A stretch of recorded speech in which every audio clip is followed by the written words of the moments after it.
2018 yılında Türkiye'de gençlerin en önemli 3 sorunu nedir diye sorulduğunda verilen cevaplardan biri problemin boyutunu gözler önüne seriyordu. Madde bağımlılığı. Özellikle Türkiye'de, genelde dünyada durdurulamaz bir yükseliş gösteren bağımlılık sorunu en çok gençleri tehdit ederken verilen mücadele ve kullanılan sağlık dili maalesef yeterli değil. Bugün bu mücadelede tüm insanlığı kuşatıcı ve çözüm odaklı yeni bir dile ihtiyacımız var. Gelin, bağımlılıklarla mücadelede kullanılacak yeni dili beraber inşa edelim.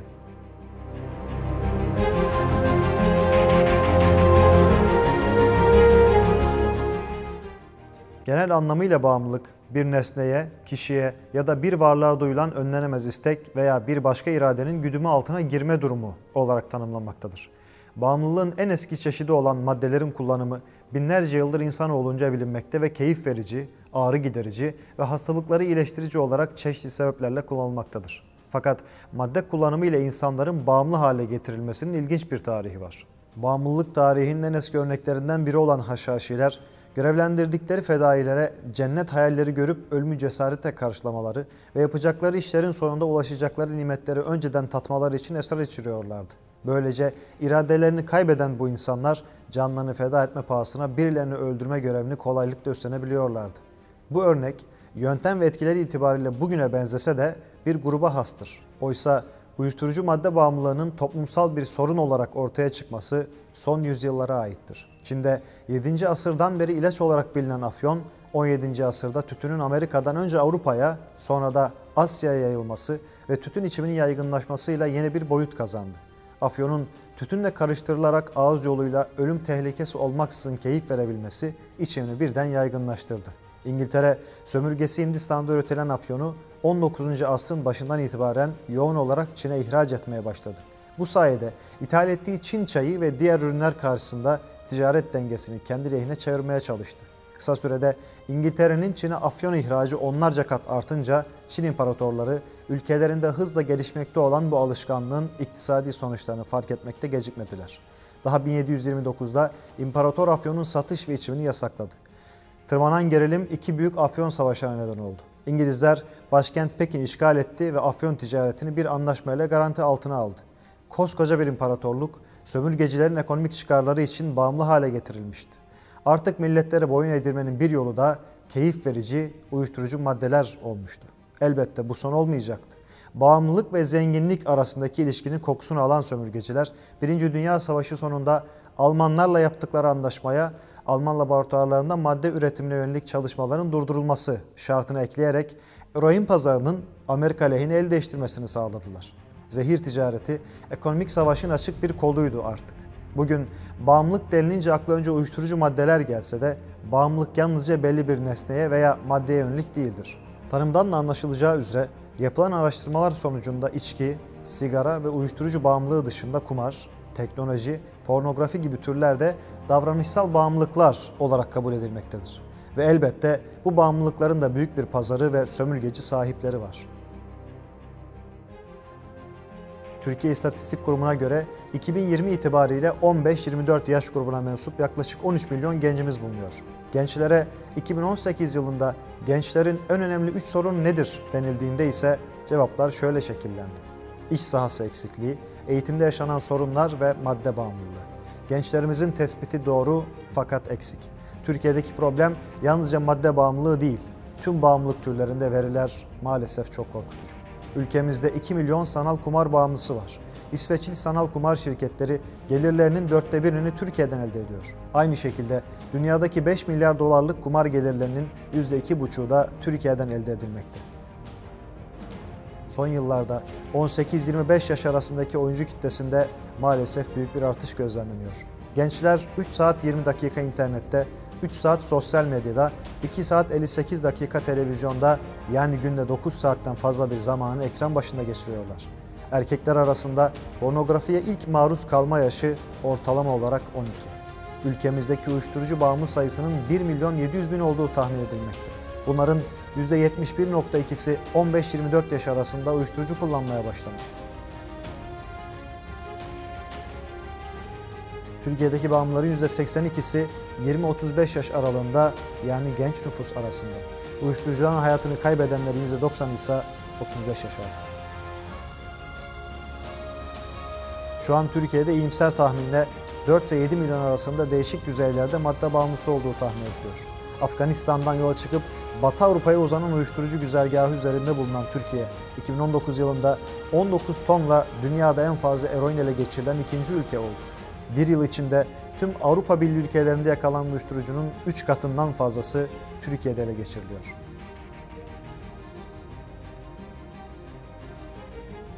Ülkemizde uyuşturucu bağımlısı olduğu tahmin edilen 1.700.000 kişiden 2017 yılında sadece 211.126 kişi bağımlılıktan kurtulmak için hastanelere başvurdu. Ama TEM'de tedavi görenlerin %90'ının 1-2 sene içinde tekrar maddeye dönüş yapacağı konusunda uzmanlar hemfikirler. Peki verilen bunca mücadeleye, yapılan bunca yatırıma rağmen bağımlılıklarla mücadele niçin başarılı olmuyor?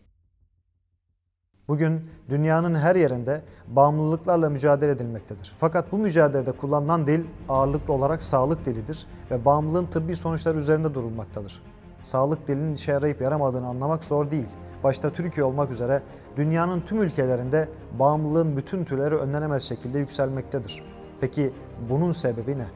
Her şeyden önce sağlık dili sebepler değil, sonuçlar üzerinde durmaktadır. Oysa insanların bağımlılığın sonuçlarına aldırış etmediğini anlamak için sigara paketleri üzerine yerleştirilen birbirinden korkunç görüntülere, dahası öldürür tehditlerine rağmen tütün tüketiminin azalmadığı, hatta başlama yaşının 12'lere düştüğünü görmek yeterlidir.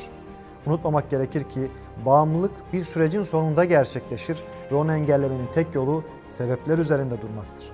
Bununla beraber sağlık dili, bağımlılığı bireysel bir problem olarak kodlamakta ve bireyi damgalamaktadır. Böylece birey toplumdan soyutlandığı gibi bağımlılığın toplumsal nedenleri yine hasır altı edilmektedir. Bağımlılıkla mücadelede sağlık dilinin en büyük çıkmazlarından biri de muhatabının ekseriyette bağımlılar olmasıdır. Oysa bağımlılıklarla mücadele bağımlı olanlarla değil, bağımlı olmayanlarla verilir. Evet, bağımlı insanlarımıza başta tedavi olmak üzere maddi manevi tüm destek verilmelidir. Fakat bağımlılıkta tamamen iyileşme, yani hastalığın hiç olmamış gibi ortadan kalkması maalesef mümkün değil. Bu sebeple asıl mücadele bağımlı yapılmaya çalışılan milyonlarca insanı korumak için verilmelidir. O halde nasıl bir dile ihtiyaç var? Bu dil her alanla ilişkili olan, hak, özgürlük ve insan onurunu koruyan ve yaptırım gücü olan hukuk dili olmalıdır. Bağımlılıklar konusuna hukuk diliyle yaklaştığımızda karşımıza 3 temel kavram çıkmaktadır. İnsanlık onuru, köleleştirme ve insanlık suçu. Rabbimiz Kur'an'da gerçekten biz insanı en güzel bir biçimde yarattık buyurmaktadır. İnsan, bütün hukuk sistemlerince benimsendiği üzere hak ve özgürlükler sahibi onurlu bir varlıktır. En temel hak olan yaşam hakkı hiçbir şekilde vazgeçilemez, kısıtlanamaz, aleyhinde bir eylemde bulunulamaz, temel ve dokunulmaz bir haktır. Şüphesiz ki yaşam, insanlık onuruna yaraşır şekilde sürdürülmelidir. Oysa bağımlılıklar en çok yaşam hakkını etkilediği gibi insanı aklını kullanmaktan aciz, nefes alıp veren basit bir canlıya çevirmekte, onurunu elinden almaktadır.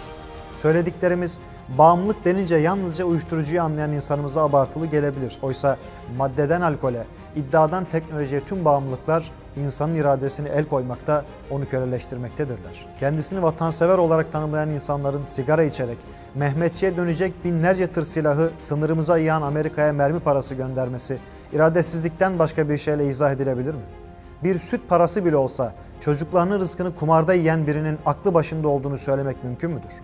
Namusu, uğrunda can verilecek bir değer bilen insanların başkasının namusuna bakmaktan kendini alamaması hayvan seviyesine inmek değil midir?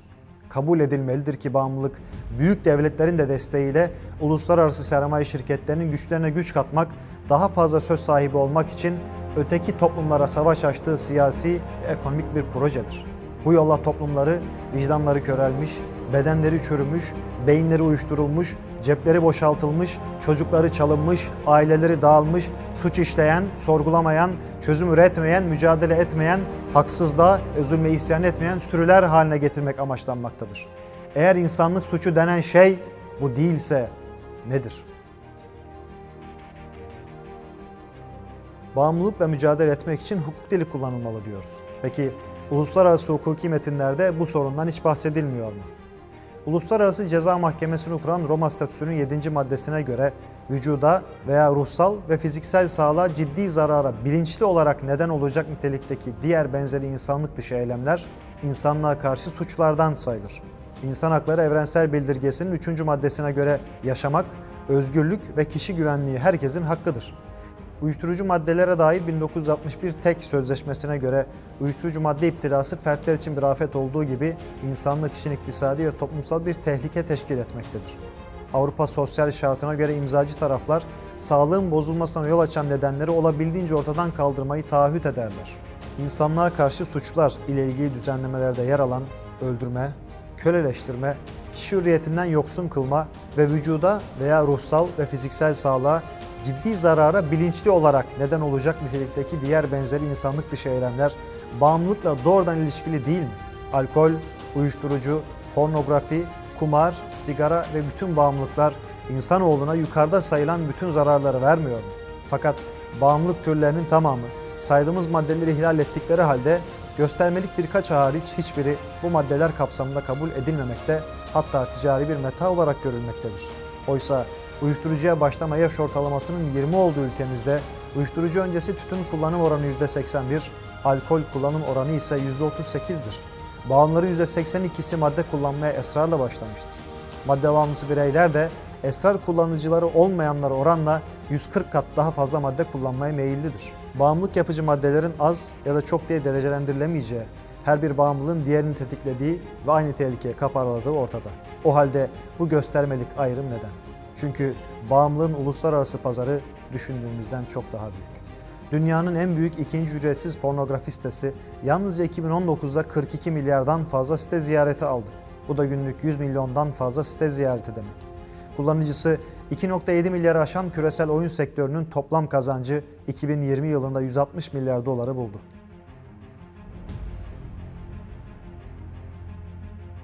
Dünyada 269 milyon uyuşturucu madde kullanıcısı olduğu tahmin ediliyor. Avrupa Polis Teşkilatı'na göre bu ticaretin sadece Türkiye ayağında her yıl 5 milyar dolar kalıyor. 2019 yılında yapılan Spor Toto ihalesi için 10 yıllığına tam 200 milyar lira verildi. Ortaya çıkan tabloda her yıl yüzlerce milyar doları bulan bağımlılık pazarının büyük bir ustalıkla hukuki yaptırımlardan kaçırıldığını söyleyebiliriz. Unutmamak gerekir ki tüm insanlar kanunlar önünde eşittir. Fakat kanunları burjuva yapar.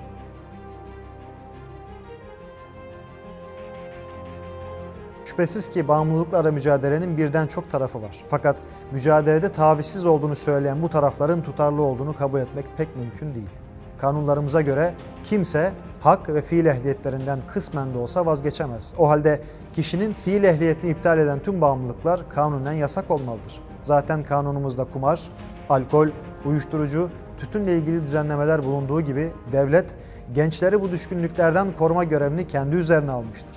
O halde devletin tekel şekilde içki ve sigara üretmek, şans oyunları adı altında 8 dalla kumar oynatmak, bunu özendirmek, teşvik etmek, reklamlarda ve panolarda afişe etmek, alkol ve kumar markalarını okullara isim olarak koymak, kumar ve alkollü içki markalarını okul etkinliklerine sponsor yapmak gibi faaliyetlerini nereye koyacağız? Spor organizasyonları paravan olarak kullanılarak özellikle gençler kumar bağımlısı yapılmaktadır. Eğer devlet bunu bir gelir kapısı olarak görecekse ya kanunlarını değiştirmelidir ya da tutumunu. Tutarsızlık yalnızca devlet kurumlarında değil üstelik. Memleketimizde son günlerde çokça tartışılan İstanbul Sözleşmesi'ni ele alalım. Cinayetlerin %60'ı, saldırıların %40'ı, tecavüzlerin %33'ü alkol ve madde kullanımı olan kişiler tarafından gerçekleştirilmektedir. Hal böyleyken sözüm ona kadına şiddet söylemleriyle duyar ve reyting kasan zevatın "Gelin, şiddetin asıl kaynağı olan bağımlılıkların kökünü kurutalım" denildiğinde bunu özel hayata saldırı kabul ederek diş göstermeleri ikiyüzlülükten başka bir şey değil. Ya da gençlerin göz önünde ekranlarda boy gösteren sanatçıları ele alalım. Bağımlılık batağına düştüklerinde bir özrü topluma çok görecek, hatta kitap yazarak çok satanlar listesine girecek, hatta hapishanedeyken dizilerde oynayacak, hatta çıkarken beyaz güvercinler uçuracaklarsa her türlü bağımlılıkla mücadele edilmesi gerektiğini genç nesillere nasıl anlatacağız? Ya da ulusal ve uluslararası kültür endüstrisi rol model olarak sunduğu keş karakterleri, zevklerle dolu bir hayat olarak pazarladığı karanlık film ve dizileri, aşağılık yaşam biçimlerini gençlerin üzerine boca ederken bağımlılıklarla sağlıklı mücadele söz konusu olabilir mi? Günümüz toplumlarında elit kabul edilen sanat camiasının nasıl bir bağımlılık batağında olduğunu anlamak için Etiler Koğuşu kitap serisini okumanızı tavsiye ederiz. Bağımlılıklarla mücadelede sorumluluğun kimde olduğu ve boyutları tartışma konusudur. Bu konuda 3 ana sorumlu olan aile, toplum ve devleti iç içe geçmiş halkalar şeklinde düşünebiliriz. Her birine düşen farklı sorumluluklar bulunmakla birlikte bağımlılıkla mücadelenin etkin olabilmesi için her birinin görevini en iyi şekilde yapması gerekmektedir. Çünkü bağımlılık 4 farklı yönü olan bir hastalık, biyolojik, psikolojik, sosyal ve kültürel bir bozukluktur. Bağımlılıklarla mücadelenin ilk halkası olan aile, insanı sosyalleştiren ilk kurumdur. Güzel, çirkin, doğru, yanlış, iyi, kötü gibi kavramlar aile içinde verilir. Çocuklar başkalarında gördükleri davranışları gözlemleyerek öğrenirler. İlk gözlemledikleri insanlar da kendi anne babalarıdır. Yapılan çalışmalarda bağımlılık yaşının ergenlik dönemine kadar düştüğünün görülmesi, ailenin görevlerini tam anlamıyla yerine getirmemesinden kaynaklanmaktadır. Yine ailelerin çocuklarının sosyalleştikleri ortamlardan haberdar olmaları onlar için bir görevdir. Çünkü uyuşturucuya başlama nedenler arasında en yaygını %48'de arkadaş olduğu gibi madde kullananlar arasında arkadaşlarının çoğunluğunun madde kullandığını belirtenler %90 oranındadır. Unutmamak gerekir ki grupta kalabilmek, topluma adapte olmaya çalışan genç için vazgeçilmez ve hayati bir değerdir. Eğer ki grubun normları içerisinde madde kullanmak varsa genç o grupta kalabilmek adına madde kullanmaya başlayabilecektir. Mücadelenin ikinci halkası toplumdur. Özellikle ergenlik sonrası gençler aile dışında sosyalleşmeye başlarlar ki genel olarak insanı sosyalleştiren bütünüyle toplumdur. Onurlu bir varlık olan insan bağımlı olmayı hak etmemektedir. Bu nedenle sağlık, eğitim ve hukuk gibi her zeminde bununla mücadele edilmesi toplumun bir vazifesi olarak kabul edilmelidir. Unutmamak gerekir ki bağımlılıklarla mücadelenin %75'lik kısmını sosyal tedavi ve önlemler oluşturmaktadır. Bağımlılıktan kurtulmak, maddeyi bırakmakla değil, bırakma sonrası oluşan boşluğu doldurmakla mümkündür. İşte burada devreye toplum girmektedir. Türkiye'de 80 bin aktif STK, meslek odaları ve sendika var olmasına rağmen bu konularda elini taşın altına koyan kurum maalesef çok azdır. Bağımlılıklarla mücadelede en geniş halka olan devlet, bireyin hayatının her alanına etki etmesi, bireyin eğitimi, sağlığı, refahı, korunması ve gelişimi açısından genel sorumlu olması nedeniyle sorumluluk bakımından aile ve toplumdan önce gelmektedir. Zaten kanunen de aile devlet koruması altındadır. Devlet, bağımlılıklar karşısında tedbirler almak, insanları korumak ve bu kapsamda kanuni sorumluluklarını yerine getirmek zorundadır. Ülkemizde son yıllarda alınan 18 yaşından küçüklere alkollü içki satışı yasağı, filmlerde aktörlerin sigara içtiği sahnelere yer verilmemesi gibi önlemler önemlidir. Fakat yeterli değildir. Bağımlılıklar konusu hukuk diliyle ve her türünü kapsayacak şekilde yeniden ele alınmadıkça tedbirler yüzeysel kalmaya mahkumdur. Aksi halde devletin dolaylı veya doğrudan desteklediği bağımlılık üreticiliği ve köleleştirme bir insanlık suçunu oluşturacaktır. İnsan eşrefi mahlukat, yani yaratılmışların en şereflisidir. Ve tüm peygamberler insana insan olduğunu hatırlatmak, onu kulluğa kulluktan kurtarıp Allah'a kul etmek için gönderilmiştir. Türü fark etmeksizin tüm bağımlılıklar insan onuruna, onun şerefli varlığına aykırı olduğuna göre bunlarla mücadele etmek tüm Müslümanlara düşen bir peygamber mirasıdır. Bağımlılıklarla mücadele için seçilecek dil ise hukuk dili olmalı, bağımlılık üreticiliği ve bu yolla köleleştirme hukuksal bir temele oturtulmalı, bunun ulusal ve uluslararası hukuktaki suç kategorilerinden olan insanlığa karşı bir suç olduğu kabul edilmelidir. Kendimizi, ailemizi, Müslümanları ve bütün insanlığı bu bataktan korumanın da kurtarmanın da yolu buradan geçmektedir. Unutmamak gerekir ki kıyamet gününde hiçbir kul ömrünü niçin tükettiği, bilgisiyle ne yaptığı, malını nereden kazanıp nerede harcadığı ve bedenini neyle yıprattığı konusunda hesaba çekilmedikçe hiçbir yere kıpırdayamayacaktır.